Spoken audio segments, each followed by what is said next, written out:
Hi, I'm Eddie Burke. I've been the bartender at the Hollywood Improv for 40 years, and this is my podcast, Eddie's Bar at the Improv.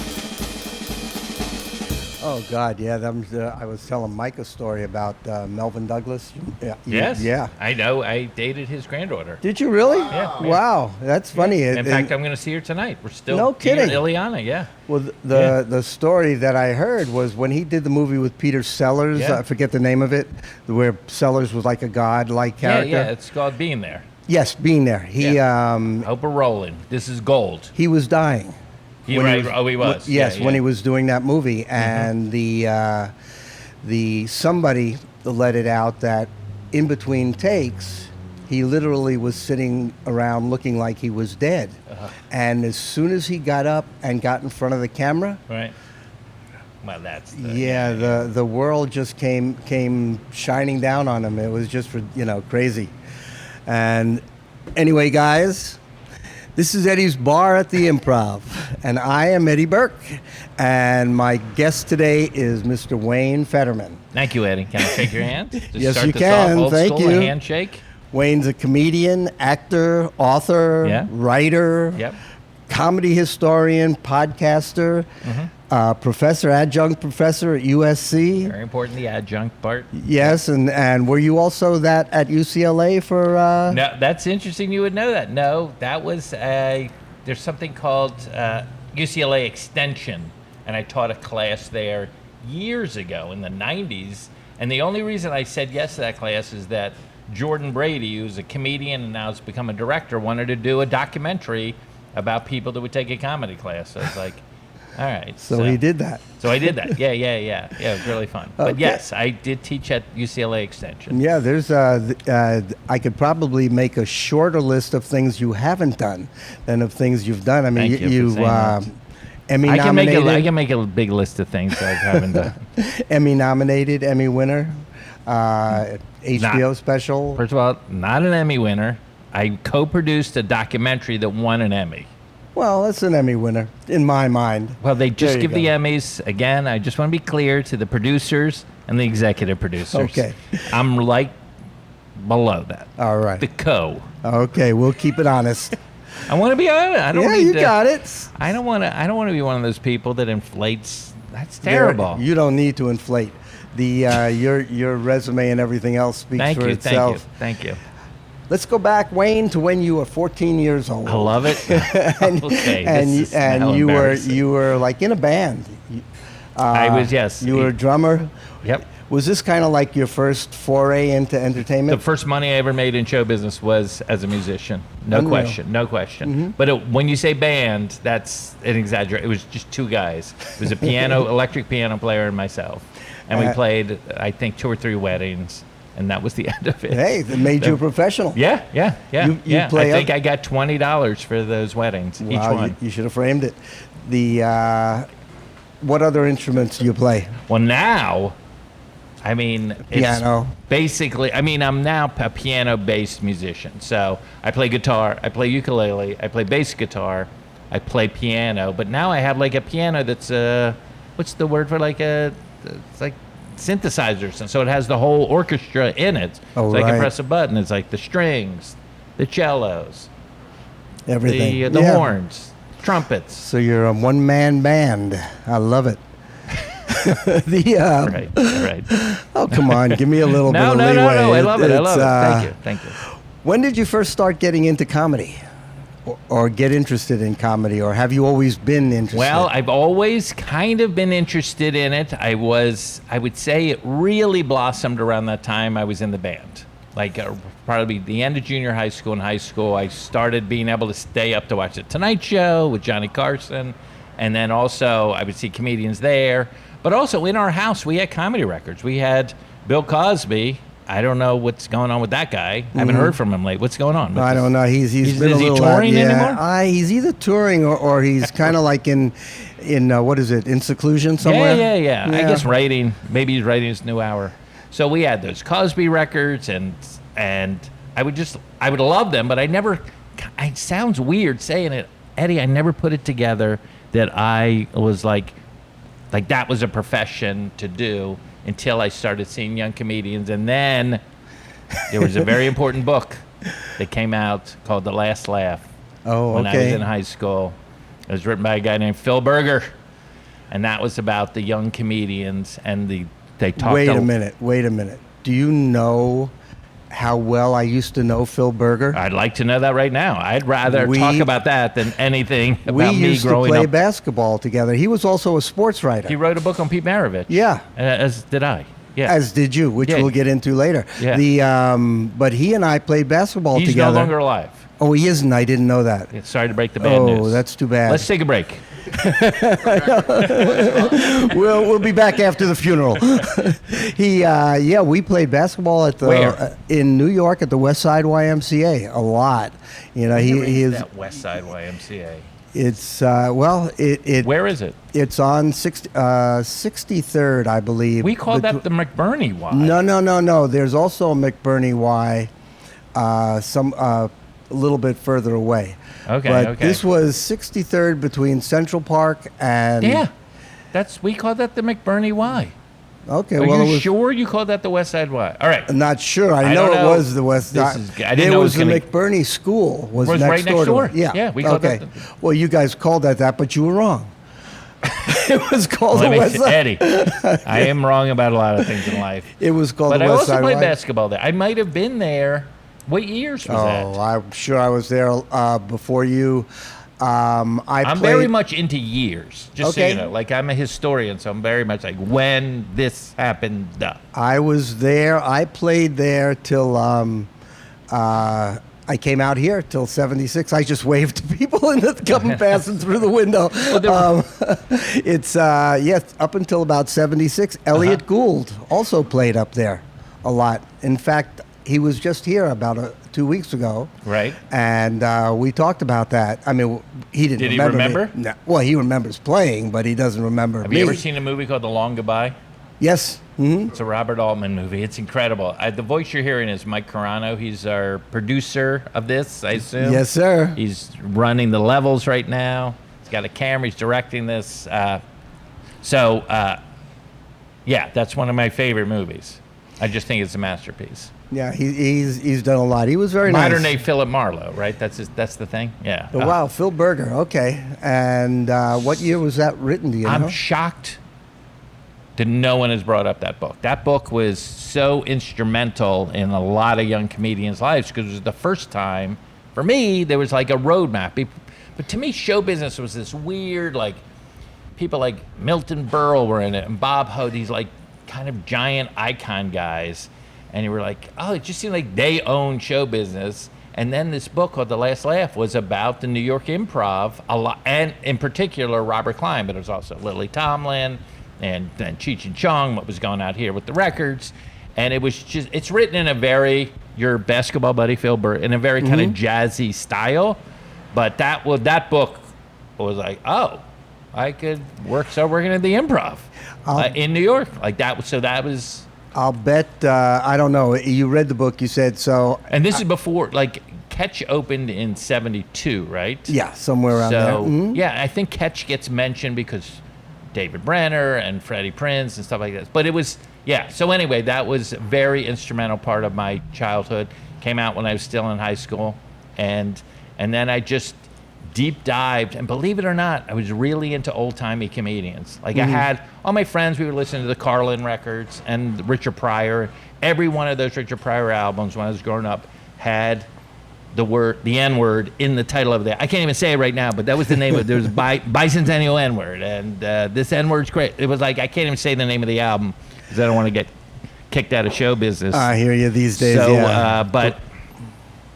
But anyway, I loved those albums, and I loved Carlin, and and Klein. Like, those were the big Robert three Klein, yeah. to listen to. And here's the craziest thing, Eddie. Well, it's not the craziest, but I'm from Florida, right? This is where I had the band. Plantation, Florida. I do jokes about it. That's obviously racially insensitive for a ex-Confederate state to name a city Plantation, but whatever. That's where Right, but here it is. That's where I'm from. That's me. And I had a dear friend of mine, Johnny Weaver, and he, also from Plantation, and we used to listen to that Woody Allen stand-up album, or I think it's just called Woody Allen Comedian. And we loved it so much. And I'm just thinking back, like, what was it that I couldn't have been further away from an urbane, New York-based, intellectual or faux intellect, whatever Woody Allen was at that time, and yet still we would listen to that album over and over and over again. So I was just into it. Yeah. I was just, and my friends were into it. So it wasn't like I was alone. Like, my friends were into stand-up. Well, back then, the stand-up was all these guys, they were storytellers.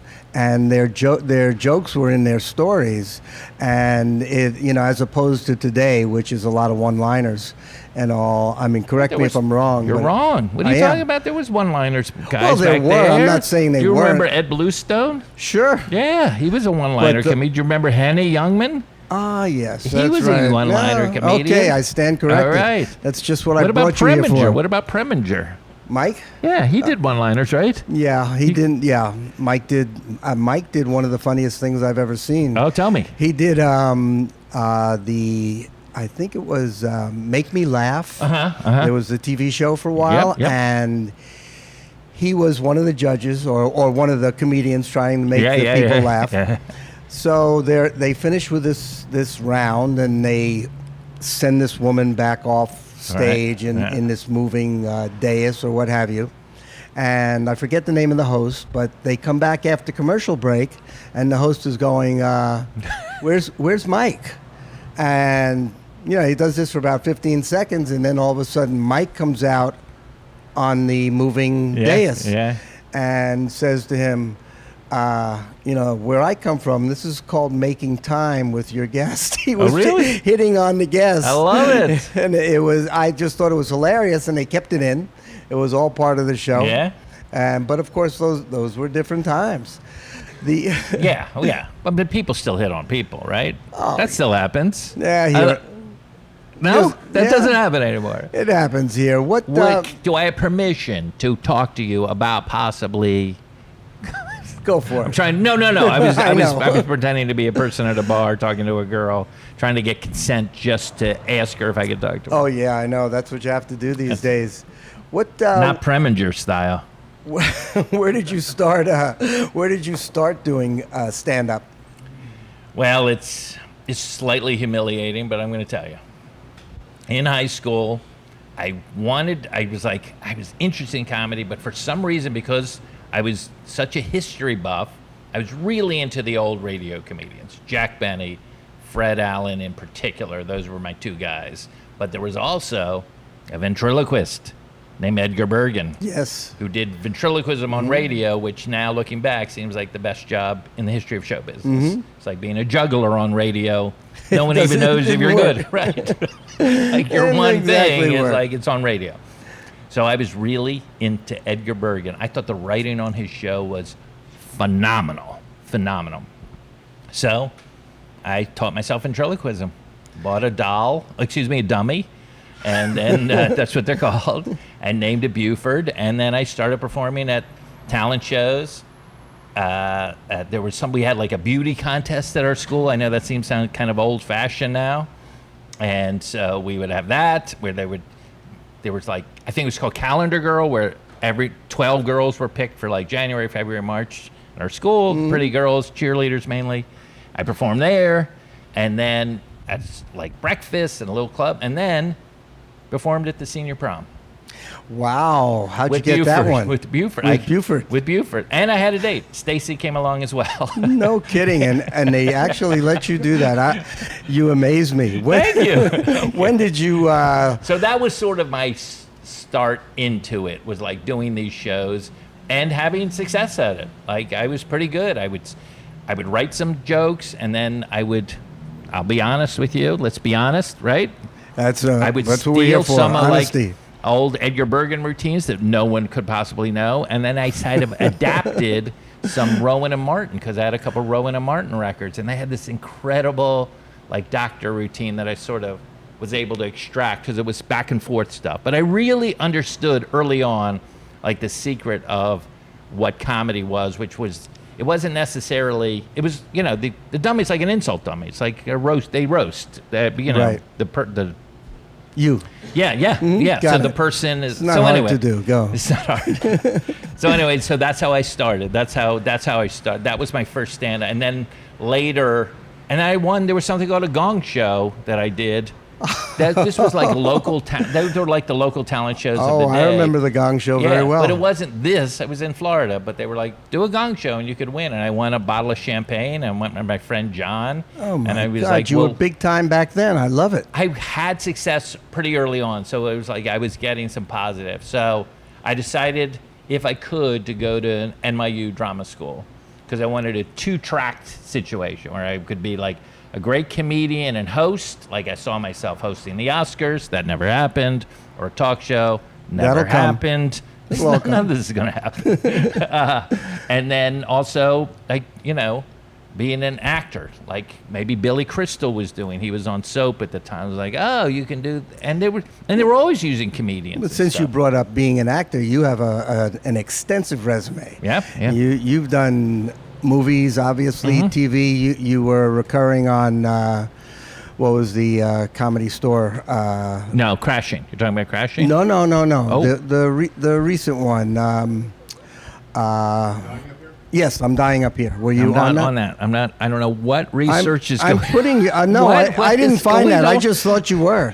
Were you I also, would have liked to be. Weren't you in The Godfather? Oh my God. No, I could have sworn I saw you in The Godfather and Gone with the Wind. No, huh? 1939. I remember. Yeah, okay. I remember when that came out. So when was the first time you really got on, like, let's say, a main stage in Improv or whatever? Because I knew about the Improv, the New York Improv. When I went to New York and I auditioned there, I auditioned at the Improv. And I should have brought, I think I still have the set list, but I was doing kind of a combination of old jokes and new jokes. Like, I remember the first joke was kind of a switch on our old joke was, I'm new to here in New York City. I hear there's a person hit by a car every 3 minutes in New York. I don't know who that guy is, but he should stay at home. Okay, that kind of stupid. So that was my first joke I ever told at the Improv. Works for me. Yeah, but I had written a routine about, it was called the baseball dating routine. And this I wrote in high school. Never did it in high school, but it was about, you get on first base, you get on second base, and because I wasn't as good as, I was a virgin all during high school, I was like, if you kiss a girl, any girl, that's a home run. Like, unless it's your mother, that's a cut. That's a double. It doesn't count. That's a double. And then, so I would do the whole thing. And then, so I wrote that. And so that was like kind of my closer at that time when I was starting out. I would do that bit. And then later I incorporated music and stuff. But the Improv was the very first.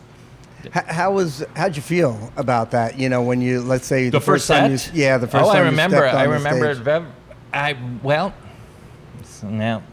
it went. I thought it went pretty well. Mm-hmm. It didn't go great, but it was, whatever, open mic, and they were just introducing people from the back of the room. There was no MC on stage. They would just say your name and you go up there. Right. And I remember. I remember Jimmy Brogan. I met Jimmy Brogan that night.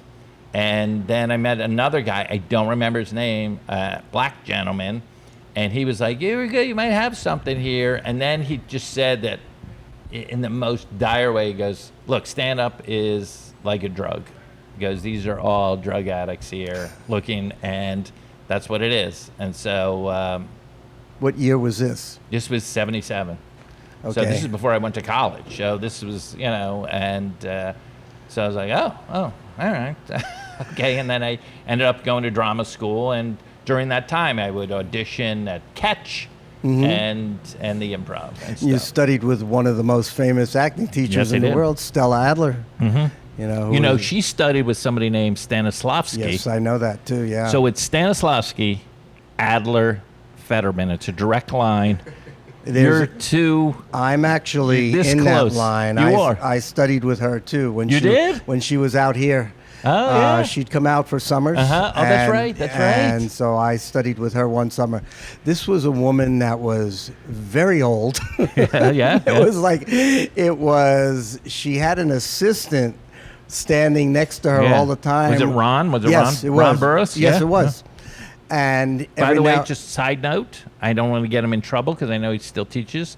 But you know me, I don't drink really. But if the right situation is, I'll drink or do drugs. I'm not anti. I just, Mike knows I don't do it. So, but one time after class, I smoked marijuana with Ron Burroughs. Oh my God! I didn't even know what I was doing. But somebody recording this no, because we'll like, have the police That's here. what was going on with teacher-students back then. Mm-hmm. And this is when it was illegal to even touch the stuff, let alone smoke it and push it on. He was a pusher, that kid. No, he was a great teacher. He later became like the head of the... He's a big teacher in his own right. Yeah, I can't believe we have that in common. Yes, it's... Did you have to stand up when she came in the room? Oh, yeah. Yeah, The that whole was class can you imagine that? not only stand up, Yeah. she once laid into some poor kid. Oh, yeah, she could take someone She apart. we were all listening to her lecture. Right. And for some reason, she just picked out this guy, and I thank God it wasn't me. Of course. She just went over to this guy and went, "Honey, why are you here?" Right. And the guy goes like, "To study acting." And she goes, "Well, you don't look like you're paying attention or what." And the poor kid just sat there. She went on. I won't go on with the whole story, but she just ripped him a new That's asshole. amazing, yeah. And it was crazy to the point where Ron would have to go, Stella, let's get back on track. He would stand next to her during most of the class and go like, "Okay, we're off topic," Right, or whatever. But she was great. She really was. She was just old when I got to her, and she had lost a little bit of her, let's say, sensibility.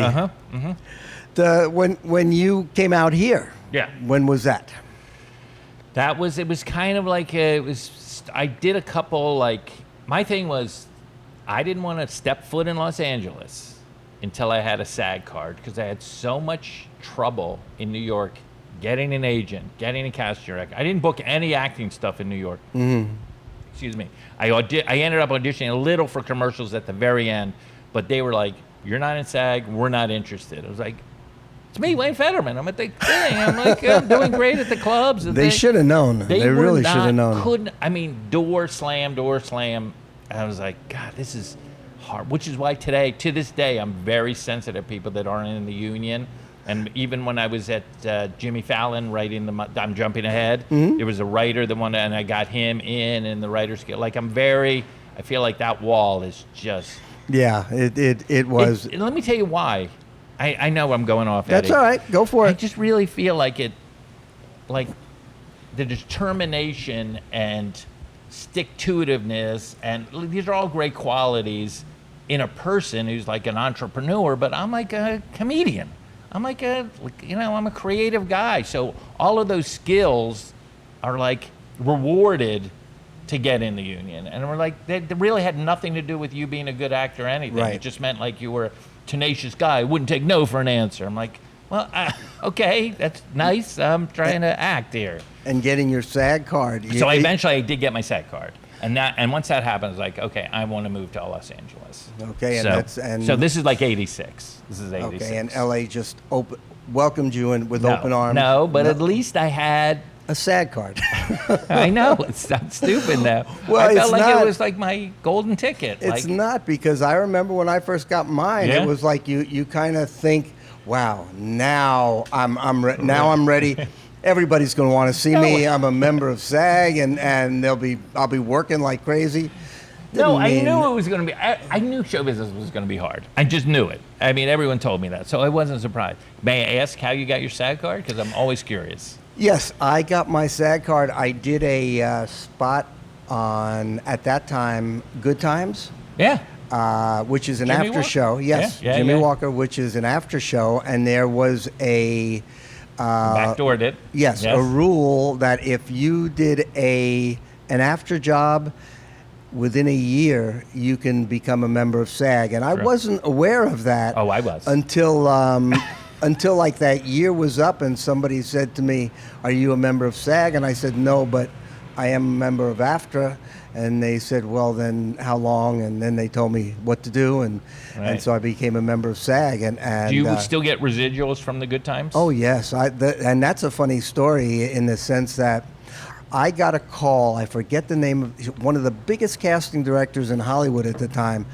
And she calls me at home. And I don't even know how she knew who I was. I had no credits. She calls me and she goes, Ed, this is, God, I would Pat something or other. Is there any way you can come in and do some extra work today? I mean, we really need somebody. And I said, honestly, I don't want to do extra work. I want to do, regular stuff. Yeah. And she said, you would be doing me a great favor, and there's a possibility that it will be upgraded. So, when the casting director says that, you go like, okay. So I went in and did it. I had no lines. I played a photographer with all the people in this scene were not even regulars. Right. In fact, the guy, Johnny Witherspoon, he was in that same scene with me. But that's how I got my SAG card. Was through that, and so she called you, asked you to be an extra. Yeah, she asked yes, and I said and you yes. got upgraded, and then I ended up getting upgraded. Yeah, so instead of what an incredible story. Yeah, so instead of like just making whatever the heck it was, $80, I made whatever after incredible. minimum. Yeah. And yes, I still do get residuals. They're now down to 5 cents. I've got a few for 0. Yep, I've had a couple for. You know what I say? That's the lowest residual check you can get, because if it's any less, it's a bill. And I'm surprised they haven't. You owe money at that point. I'm surprised they haven't sent me a bill at this point. No, that's incredible. That's. I'm jumping ahead a little bit, but that show was. That show, along with Chico and the Man, were very influential to me, because these were young comedians who broke. I mean, Freddie Prinze famously in December '73 broke on The Tonight Show, and then there was a Jack Parr show also at the time, and that's where Jimmy Walker got discovered. So there was a lot of articles about these guys working the Improv, working Catch a Rising Star, and becoming millionaires.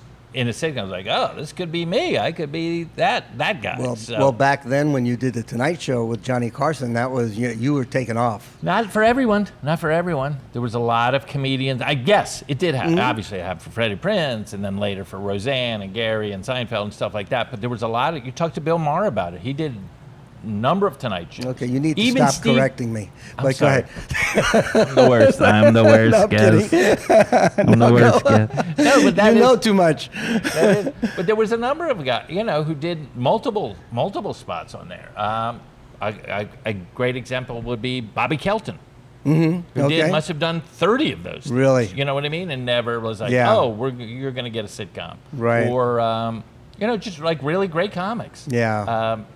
Even Steve Martin, who everyone, obviously we know who Steve Martin is, He did a number of Tonight Shows before he broke that went okay, and it wasn't like, one, and it's, Steve. Did you do the Tonight Show with Johnny Carson? I did, and I came very close. The guy who booked it, why am I blanking on his name right now? Ed McCauley. Yeah. Jim McCauley. Who's Ed McCauley? Ed McCauley's an basketball. Actor. No, basketball. Oh, that's right. Easy Ed McCauley. Yeah. From way back in the day.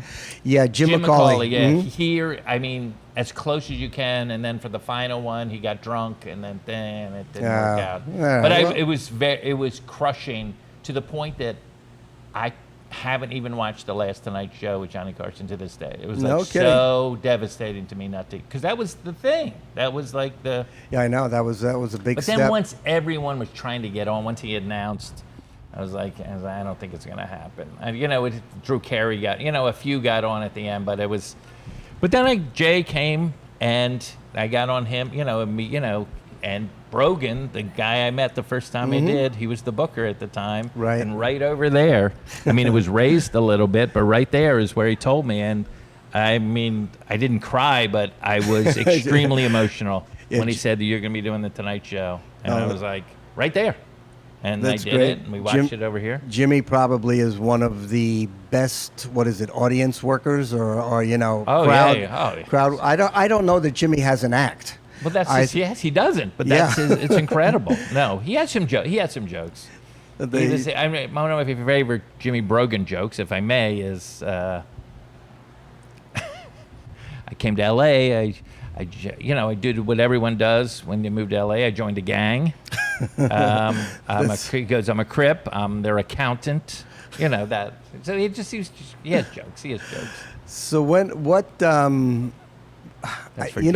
were your idols growing up as comedians? Well, Was it the I've already ones that you mentioned. those Yeah, guys? those. I mean, I Carlin really like and those old guys. Klein I had this is crazy, but I loved Milton Berle. I just thought that guy was so funny and so weird and just interesting, and I would try to find those texts. I keep coming up with these stories, but Right. I'll tell you a Milton Berle story. Go. This is go. I don't. It's God. And his you're name actually, is right in front of the thing. It says Yes, Uncle with Milty. Mr. Peanut, And Mr. yeah. Remember when they did that? Yep, I It was sure do. This was going to be a comedy walk of fame. I think should have been. they are still talking about that again. We'll see Okay. what happens. Yeah. But anyway, my mother was a dancer, and my father was a singer, an Right. entertainer, Right. and they were working down in I believe it was a place called the Rainbow Inn in downtown New York somewhere. Whatever, and Milton Berle comes in and asks my mother out on a date, and my mother turned him down Right. because she was dating my father. And to this day, may she rest in peace, Milton Berle could have been my father, instead of Right. Irving Burke. Right. Look, I don't know Irving, but Milton Berle wasn't known as being a great dad either. Just so you know. I know, yeah. Just so you know. That's not. So Berle, yeah, I assume. That's amazing. I've got all And kinds you of wouldn't know stories. what year that is. Oh no, I This is don't. all- I this know is that all- had to be the early 40s? 40s, Early yeah. 40s, okay. Probably the very early 40s. But you're from a show business family, Yeah. so this is it's No, I was like an outlier in my family when I wanted to do all this. No, and I didn't really get a lot of support from my parents. which is not unusual for most people, but Nowadays, I feel nowadays it's different. But nowadays it's different. Yeah, back in the day, it was like you should become a teacher, a lawyer, whatever. It was like when I came out here, Yeah. and because I was a teacher. You were. Yeah, Oh, we have this in common. You were. You are Now teaching I'm now. Adjunct. Okay, I was adjunct too. I was a behavioral counselor in Harlem for seven years. What school? Intermediate School 10, Frederick Douglass on 149th Street and 7th Avenue. Wow. And funny enough, do you know G. Riley, the comedian? I do. I don't think I know. Yeah. Know him personally? Yeah. I don't know him personally. Well, he was a student there. What? When Are you when in I touch was with any of those students? With him, just with him. Yeah, just 7 because, years. Yeah, What was the worst punishment you had to dole I had out? to. Battle? Did you? Well, I guess. All right, yeah. No, tell me. It's- Yeah, no, we did that. You paddled. Yeah, I paddled. Were they called? Some was it of the teachers and administrators carried weapons. Yeah, I I mean, would assume, it was yeah. a tough area, tough school. Of course. I had a lot of contact with Black Panthers in a positive way for me because Mm-hmm. they were sometimes my security for the Was school. this late 60s, early 70s? Yes. Okay. Mhm. Just mainly early 70s. Early Up 70s, okay. until 70. I left in 76. So Wow. but enough about me. No. All right. I mean, I am curious. So I'll go on your podcast. You can All right. talk to me about that. I'm a curious person. Oh yeah, no, it's okay. I'll one of just my keep qualities. interrupting. That's okay. The what got you interested in writing about Mr. Pete Maravich? Oh, well, that's a sidebar. Mm-hmm. This is. I wanted to make a movie. I thought his life story is one of the greatest sports stories of the 20th century. It's. I mean, I don't want to go bore you to, but it's Shakespearean and it's Shakespearean. I mean, it is so tragic and triumphant and tragic again. And most sports stories are all the same, like overcome trouble, adversity, the thing, and at the end they hit the shot, they make the touchdown, everyone's happy. I mean, even Rocky, yes, he didn't win that fight, but he lost in a decision, but he still didn't get knocked down. He achieved what he wanted to achieve. Beat Maravich is like, the story is incredible. He changed his whole childhood, trades in his childhood to learn these basketball moves to become this great basketball, and then ends up not liking basketball. I mean, it's heartbreaking and thrilling and inspiring, and to this day you can watch video of him, and it's I still get letters from kids all over the country who write me, and like, I'm writing a report on Pete Maravich.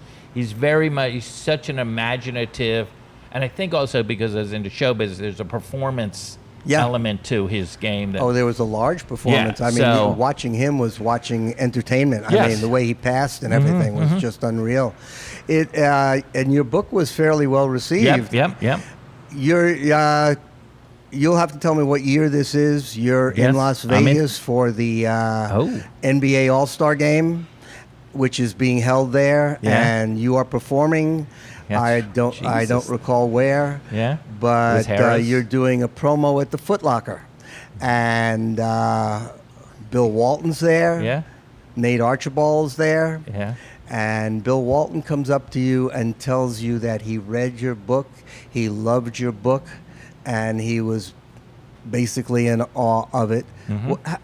How when you have someone like that compliment you on something in their genre, it was everything. It was that guy. He's a student of the game.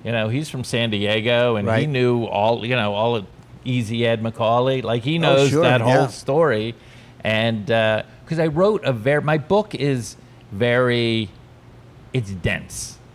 It's like for people who were into basketball. It's not like a casual read, like, this is a fun little read. Like, it is.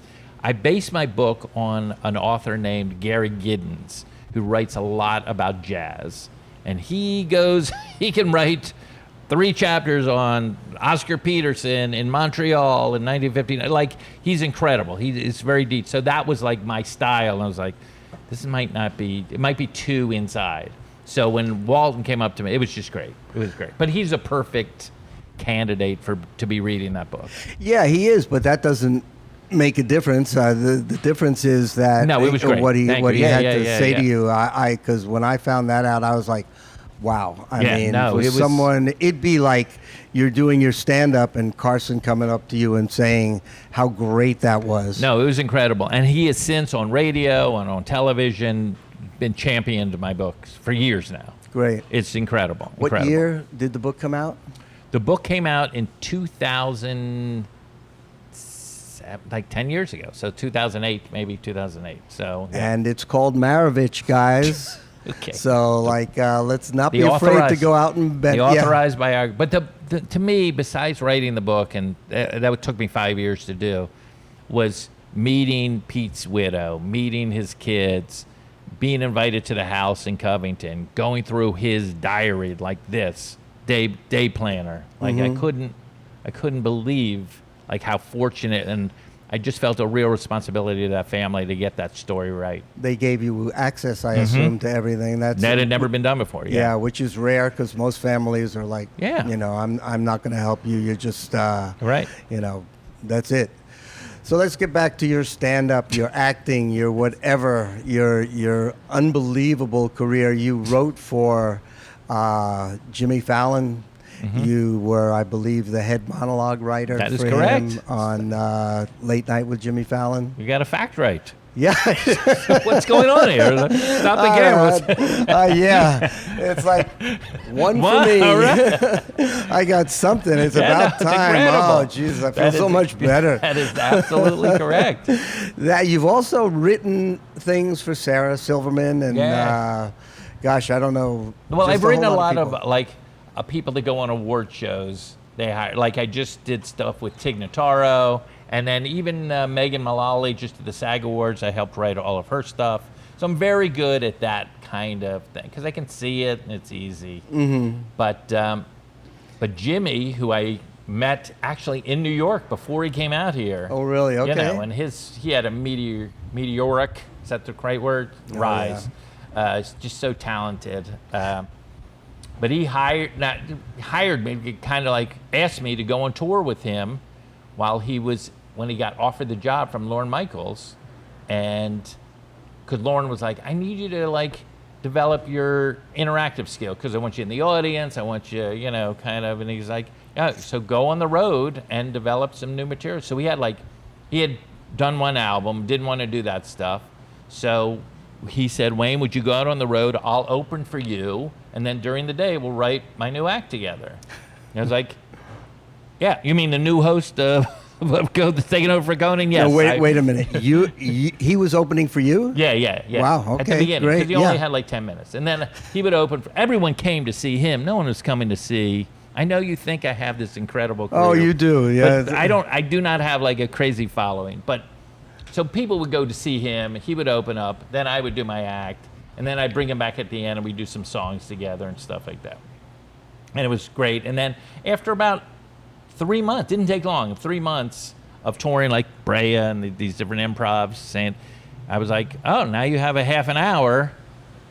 It's time to go back to, it's midnight. Cinderella is over with the ball, the headlining, and time to go back to our normal position of you're the Saturday Night Live star and I'm Wayne Federman. So then I would open for him for the rest.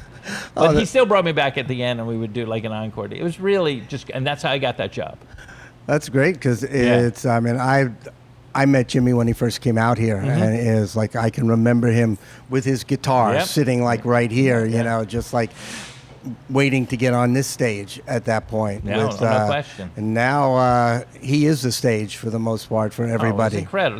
That was so thrilling. And as you know, Eddie, I'm a show business buff. So when I found out they were doing the show in Studio 6B, it's where the old Tonight Show used to be with Johnny Carson. But even more for me, and no one else cared, that's where Milton Berle, my buddy, could have been your dad. The Texaco star, from 6B. So I was like, oh, this is incredible for me. This is incredible. So it was so fun launching that show and I can imagine getting it right. And being on that stage is for me. I was really into it. Into it. What made you get into the history of comedy? I mean, being a comedian is one thing, but not every comedian's into the history the way you are.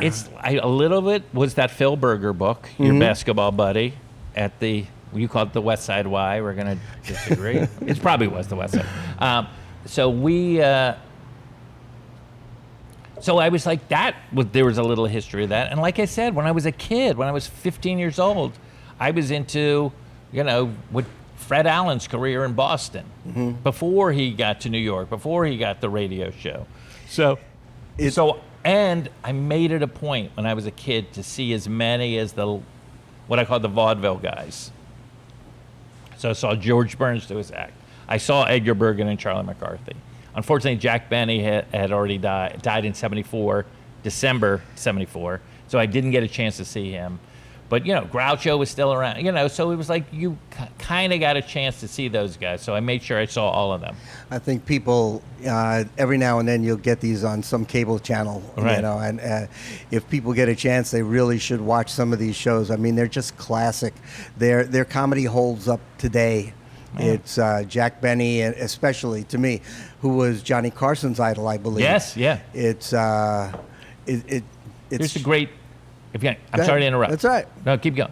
No, you go. When I was in college, one of the papers I wrote was I don't want to say thesis, but it was a big paper for this class, was on Johnny Carson. And I'm writing the paper, and I'm thinking, he's not born in, he's born in Iowa. Everyone thinks he's from Nebraska, but he grew up in Nebraska. He was born in Iowa. The thing, Navy, the whole thing, But I find out when he's in college, he writes his paper on Jack Benny and radio comedians. Oh, okay. So I was like, oh. I know. I was like, oh, this is interesting. He'd never talked about that. No, anyway, I had been, and then I just ended up living and still working, luckily still doing spots every once in a while. Yeah, so I saw the whole thing. I lived through the comedy boom of the 80s. Right. I lived through when we started doing alternative shows, and I would work at Largo over there. I saw it all firsthand. I was like, oh, so now I've seen a lot of it. I was in New York, in the 80s during the comedy boom and stuff. If people watch Johnny Carson today in a rerun, right. if they would go back and watch an old Jack Benny, you will see, of course, Johnny's, I don't want to, his same type of takes, like when Doc or Ed says it, when just the look. Yeah, no that's question. it, which is a Jack Benny thing. In your career, what? These questions are funny. No, go ahead. I'm sorry. It's what are your? Do you have highlights of things that you've done that maybe you thought you'd never get to do? Well, besides Mike Carano's podcast, where I got attacked by a co-host. Let me think. I actually. You don't want to defend that, huh? A couple years ago, I did have a crazy career highlight. I mean, all of doing the Tonight Show for the first time, that was incredible. Just becoming a regular at the comic strip in the Improv in New York was incredible. Like all of these, but I feel like anyway. I got to perform because I work with Judd a lot now, and help him with his stand-up. I co-produced his special. We bounce stuff. I've known him since I moved out here. But he and Pete Holmes were playing the Ryman Auditorium in Nashville, Tennessee. Wow. So famous place. Yeah. So that I got to do a set on that stage and play piano was just ridiculous. I mean, forget the country music stuff. I mean, there's a thing on PBS right now about the history of country music. But that was a famous stage before it was the Grand Ole Opry. Yeah. Yeah. So your podcast, The History of Stand-Up, I believe it's called. It's two you've gotten right. Well, hey, every now and then I get lucky. You're on a roll. Hey, I think 2 is a big win. Wayne is trying to ruin the charm of the show. I know. You're totally oblivious to what the guests have done. Is that what it is? That's funny. You just I love it. No, tear me apart. You'll take after Donnell Rawlings. Donnell sat here going like, "Why am I doing this podcast? Why are you doing this podcast?" That's funny. Anyway, why are you? But it's who do you have on? And like, are there like? Have you been fortunate enough to get some of the older? Yes, I have. But my podcast is not like this. My podcast is we do interview people, but then we edit it together with clips, and so it's very produced, almost like an NPR thing. So it takes us about 50 hours to create 40 minutes of a podcast. Okay. So it's a real it's a production. It's a production. Yeah. And so yes, the two. Yes, I mean obviously I've spoke to Pete Holmes and Tig and Margaret Cho and Dana Gould and Emily Gordon who ran Meltdown. Like I'm really into these scenes. No, that's why. Paula Poundstone. But the two that stick out that I got to interview both was Lily Tomlin. Oh my God. Who has a great story about obviously everything. Yeah, I mean what a career. Yeah. Because we did one episode about comedians who do Broadway shows. So we launch with sort of Victor Borga in 1953. That was the longest running Broadway show ever. And then we talked about Jackie Mason, and she's had 2 ones, and obviously Mulaney and Kroll just had one, and we sort of brought that. We talked to Kroll about that, and then also, believe it or not, by phone, not face to face, Shecky Green. Oh God. Okay. Yeah. Another Catskill Mountain entertainer, Shecky Green. Well, actually not. No? Yeah, yes, he was around at that time, but he came out of Chicago, and he was more Miami and Vegas than Catskills. Well, he might have been more, but he did perform because I remember seeing him. Him where? At in which the one? Catskills, at the Gibbers Hotel. Right. No, those guys came up in the summer, but I wouldn't call him a classic. Okay. I would think of him more as like he sort of created the lounge thing in Vegas. and then in Miami and Chicago. But yeah, of course. I mean, he worked any. Corrected again, but it's okay. I know. I'm the worst. I'm the worst. No, you're an I'm sorry. unbelievable encyclopedia of fact. But he and I'm gonna cut your throat shortly, but it's okay. Sorry. No, it's perfect. I mean, your knowledge of everything is just no. But I mean, and then he's a very frustrated guy, because he had the kind of act that unfortunately didn't translate to television. Mm-hmm. Well, you know more than me. You saw him live in his heyday. So well, there's a lot of guys, even Jackie Mason, who I used to see quite a bit in the Catskills. Yeah, of course. Who, by the way, had owned the restaurant here at one point. I remember. Called Feed Your Face, I believe. And I think he can. Jackie Mason, not good on branding. No. Not good with branding. I can't recall how long he had it, but he had it. And he did a very unique thing when he opened the restaurant here. Right. They painted the back wall white. And he had it was just celebrity heavy when he opened it. He had everybody put their handprint up there. Oh, really? And it was classic. Very similar to your Walk of Fame, except do they still have that wall? Does it exist? No, they unfortunately they left on bad terms, so they just painted over it instead of saving it or what have you, which is actually not a bad way to go even today to do something like that. But they had a little falling out. I won't. Of course. Get into it. It was kind of like... it's shocking. Someone wouldn't get along with Jackie Mason. No. It's crazy. It was Italian heavy. Yeah, I gotcha. Yeah, so it got threatening. But you've done a lot of voiceover work. You voiced... Yes. It's like, am I shocking you? No. Have you voiced...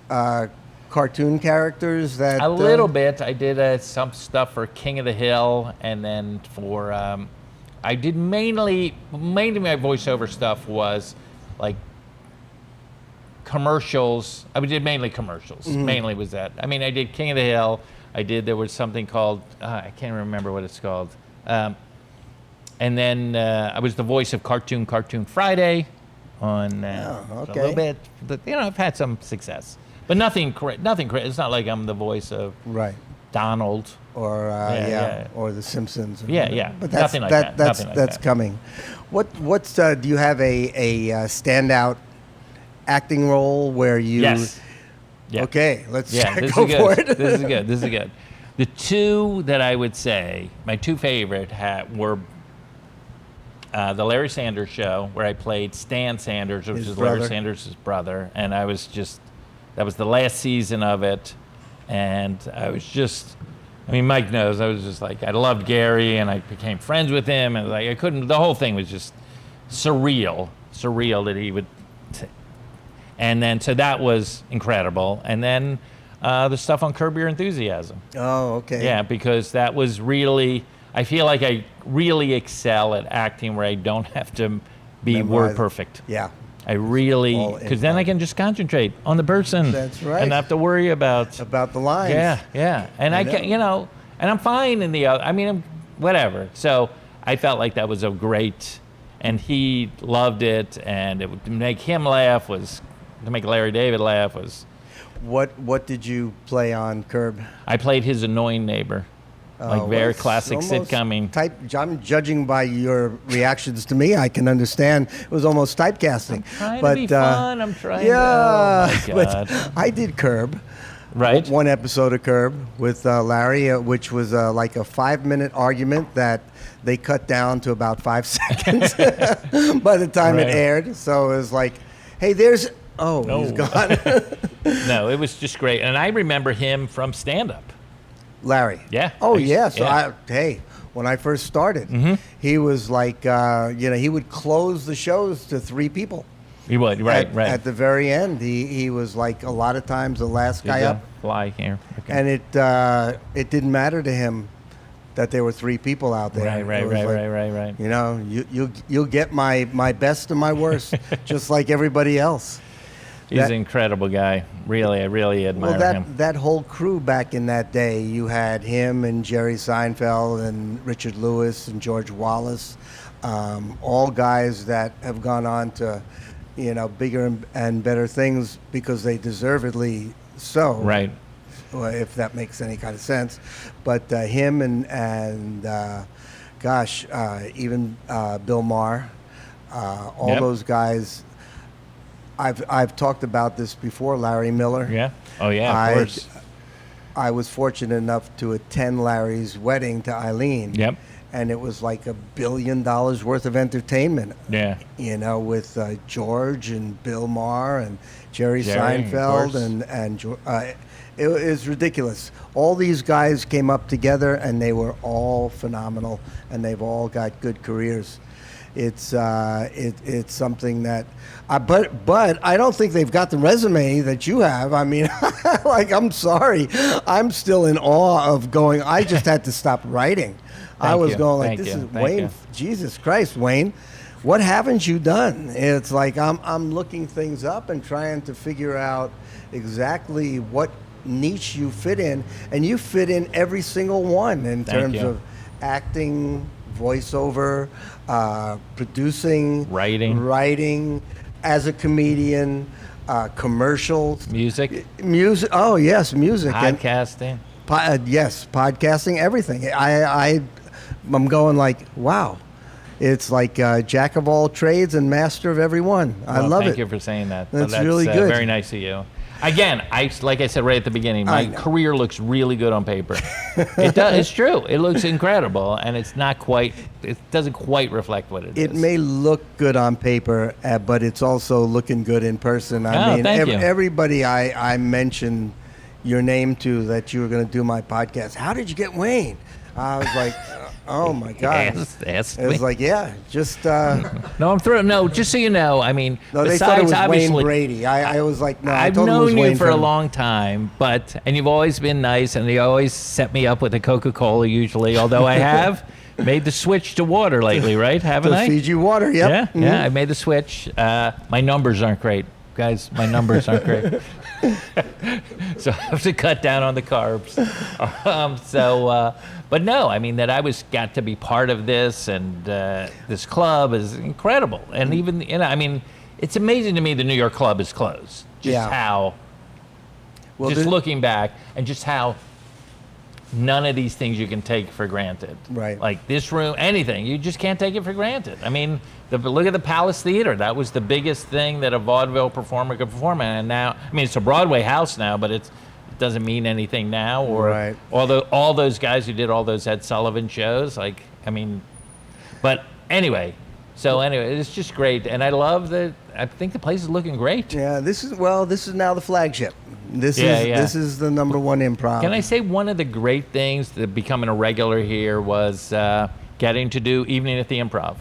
So I meant to ask you about that. Yeah, that was really fun, and at the time. What year? Well, the first one I believe was in '89, and then '90. I think I did 6 or 7, and then. But at the time, we didn't think it was anything. It was like basic cable. Mm-hmm. Who cares? But looking back, I can't tell you how many comedians. I'll tell you an interesting story. How many comedians said, "Oh, I saw you on Evening at the Improv." That inspired me to become I was like, I inspired someone to be a comedian. But on the other side, I once talked to this incredible comedian named Greg Giraldo. Yeah, he's since passed away, and he. He was in law school, but he was a funny guy. And he said to me, I'm still laughing about this. He goes, I used to listen to Pryor, listen to George Carlin. And I was like, I could never in a million years do that. That seems impossible. But then I'd watch Even at the Improv, and I'd be like, all right, I think I can do what these guys are doing. So in a sense, my mediocre comedy inspired Greg Giraldo to become a comedian. And I think we're all better for it. Yeah, without a doubt. You might have seen me and go like, oh, I can do this crap. Well, and probably every comedian in the world at that time did Evening at the Improv. I mean, I remember Howie Mandel coming down from Canada, I think Right, it was, right. standing in the hallway. Paul Rodriguez doing it at the beginning. Everybody that was on it was not as well known as they are now, but Evening at the Improv itself, I think, was probably one of the first stand-up shows. It was one of the first. I mean, yes. I mean, you And should. it's- I didn't want to say the first because I knew you'd say no. It's not. It was I'm one not- of this them. is, we can just. But I'm the it's worst okay. guest. I'm It's the worst okay. guest. Let's just say. Yeah, it was. It sort of took the idea from a show that was taped here in 1976. If anyone cares, called Freddie Prinz and Friends or Freddie Prinz. It was basically the first young comedian special, Mm-hmm. and Leno's on it. Elaine Boozer's on it. A guy named Tim Tomlinson. Am I saying his right Tim name? Thomerson. Thomerson. Yeah. Thomerson. Thank you. He's on it, and so, but it created the motif of an established comedian who was Freddie Prinz at the time, introducing young comedians in over an hour. Was this filmed or taped? Yeah, it was on HBO. It was the very I have first thing. not Yeah. seen that. Oh, it's incredible. I'm gonna have It's- to go. Yeah. Leno killed. I mean, Leno's it up. great. He's wearing the hat, the whole thing. It's just great. Oh, yeah. Well, that was just. But anyway, they took that, and that became the Young Comedian Special, which became Evening at the Improv. They get the same thing, like because they would have like famous comedians hosting, right? Oh, yeah. Burl and Maury Amsterdam and stuff like Yeah, that. Doc and then, Severinsen. right, you right, know, and then they bring on like whoever, young comics. So that continues to this day. If you look at Def Comedy Jam, like what that is basically Freddie Prinz right. and friends. I do believe Yeah. that our current owners own Evening at the Improv now. Oh, they do. And I'm keep telling them, God, guys, please air these things again somehow. Right. Everybody would No, just... I think they're available online now, right? Oh, Like they on are? Hulu or something. Yeah, I think they Well, are. they should put it back on cable where people will I think, anyway. I know. I'm going to say this as gently as possible. This is going to be against me, but It's going to be okay. against you. But I do feel like, as somebody who's looked at comedy and been part of it for a long time, the comedy is very generational for the most part. That like what would like even Lenny Bruce, who was the most edgy, controversial comedian now, not only seems tame, a lot of his jokes are like, are we getting to the punchline? Yeah. That kind of, and he's beloved to the point is, they fictionalize him in television shows. Right. And I love Lenny Bruce, but I'm just saying, I feel like comedy is very much of the moment. So an act from the 80s might not appeal to someone who's used to Mulaney Right. and Ali Wong and Bill Burr and those guys. And I really feel like that. So I'm not one of those like, because it was funny at the time, it necessarily will translate to today. Right. Is that... No, that makes perfect Yeah, sense yeah. because I've often thought a lot of those comedians would have difficulty Mm-hmm. making it today, and a lot of that has to do with the attention span. Everybody is, to tell a joke with a story behind it Right. requires the audience to pay attention. Right. And I think it's the ADD generation. Okay. And it's very difficult for a lot of these people to pay very much attention. I think I'm just using their names, but people like Cosby and Carlin who tell stories as funny as they still are. Mm-hmm. I don't know if this generation would be able to sit or pay attention long enough to see what was all right. going on. I mean, I'm just thinking about John Mulaney because he does a lot of long form He story does. stuff. Mhm. So, and I don't think they... So I'm wrong again, right? It's just all right. saying. It's okay. It's look. The worst guest. I'm Yeah, so sorry. on Why that did note, you book me? Why did you I'm book trying me? to figure that one out. Wayne, I want to thank you very much for doing the show. Really, this is really great. This has been thanks, Eddie. wonderful. It's been very informative. Cool. You've got more knowledge than I can even believe. I know. Again, I'm wrong a lot, so I'm just saying. But that's my hunch about You're stand-up. wrong a lot. I've been corrected a lot, but Oh it's my okay. God, the worst guest. No, thank Can you we very edit? much. Can we edit? All right. No, we'll just throw it all out there. Thanks, guys. Wayne's now leaving, which means I am now right. So, till next time, I want to thank Mike Carano and Lindsay Rose, and we will see you on the podcast platform. All righty.